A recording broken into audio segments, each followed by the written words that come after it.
আমি মোহাম্মদ আহসানুল্লাহ মুনিম। আমি এই আজকের যে ভুক্তভোগী ওনার ভাইয়ের ছেলে। আর যে অ্যাসল্ট হয়েছে উনি আমার চাচাতো ভাই শাহিদুল ইসলাম। গত রাত্রে আনুমানিক 2টার দিকে তার বাসায় প্রথমে উপর থেকে একটা শিশু বাচ্চা ঢুকে ভিতরে সবগুলো দরজা খোলা হয়। খোলার পরে ভাইয়া এই রুমে ছিল, শাহিদুল ভাই এই রুমে ছিল। এখানে 4জন আসে। 4জন এসে তার মাথায় একটা শটগান ধরে, মানে হাত গান পাইপ দিয়ে যেটা বানায় ওইটা ধরে। আর পেটের উপরে বা পায়ের জায়গায় রান্দা ধরে। 4জনে তারে ধরিয়া উঠায়। তারপর এক পর্যায়ে তার সাথে ধস্তাধস্তি হয়। ধস্তাধস্তি হওয়ার পর তার হাত পা বেঁধে ফেলে। তার এই 15 দিনের নবজাতক তাকে তার মার কোল থেকে নিয়ে যাওয়া হয় এবং বলা হয় যে টাকা পয়সা কোথায় আছে দাও, নাহলে একে আসার দেবো। হ্যাঁ, তাদের সামনে। তারপর তারা এই মর্মান্তিক অবস্থায় তো আর কিছু করার থাকে না, নিজের বাচ্চা আর কাছে তো টাকা পয়সা কিছু না।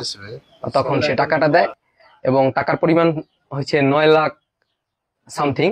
আপনার গত বৃহস্পতিবার, যেহেতু শুক্র শনিবার আমাদের ব্যাংক বন্ধ থাকে, গত বৃহস্পতিবার ভাইয়া টাকাটা ব্যাংক থেকে তোলে।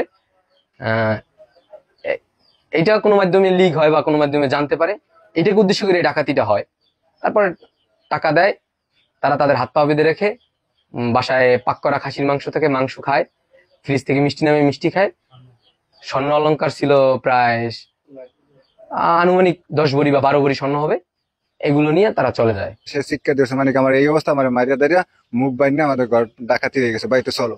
এই শূন্য আমরা, আমার সাথে আর এক ভাইয়া ছেলে ফোরকান ভাই নামে, উনি আসলে আমরা দুজন আইসা দেখি ঘর লন্ড বন্ড হয়ে গেছে, আজব কারখানা। দেখে আমি তো হতভম্ব হয়ে গেছি যে এই এই বর্তমান যুগে, বর্তমান অবস্থায়, পরিস্থিতিতে এই এমন একটা বাড়িতে যারা মনে হয় 50 বছর এমন ঘটনা ঘটে না তাদের এই পরিবারে, সেইটা আজকে আমরা দেখতে পেলাম। আসলে এটা দুঃখজনক, এটা নেক্ষাজনক ঘটনা। পটুয়াখালী দশমিনায় ফের ডাকাতি, এমন ঘটনায় আতঙ্কিত উপজেলার বাসিন্দারা। কথা বলবো এখানকার স্থানীয়দের সঙ্গে। পুলিশ এ পর্যন্ত কাউকে গ্রেপ্তার করতে পারেননি। ঘটনাটি ঘটেছে দশমিনা উপজেলার 3 নং বেতাগী শানকিপুর ইউনিয়নের বড়গোপালদি বাজারের পঞ্চায়েত বাড়িতে 20 জনের মতো লোক ঢুকেছে। তাদের পরনে ছিল শার্ট প্যান্ট এবং গায়ে ছিল কালা টি শার্ট, মুখে ছিল তাদের মানকি এবং মুখোশ। ভিতরে ঢুকে অসুস্থ লোক ছিল, তার হাত পা বেঁধেছে এবং ঘরের প্রত্যেক সদস্য হাত পা বেঁধেছে।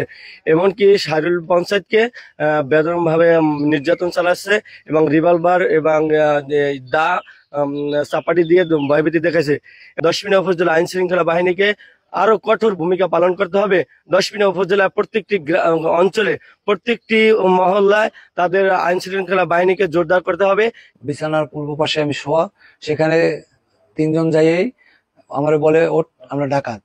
ওঠার পরে আমার বুকের উপরে 2জন উঠছে, আর একজন আমার সাইডে। ওইটা আমার হাত পা বাঁধছে। ভাইনা বলতে চাবি কোথায়, চাবি, আমি চাবি আমার কাছে না, চাবি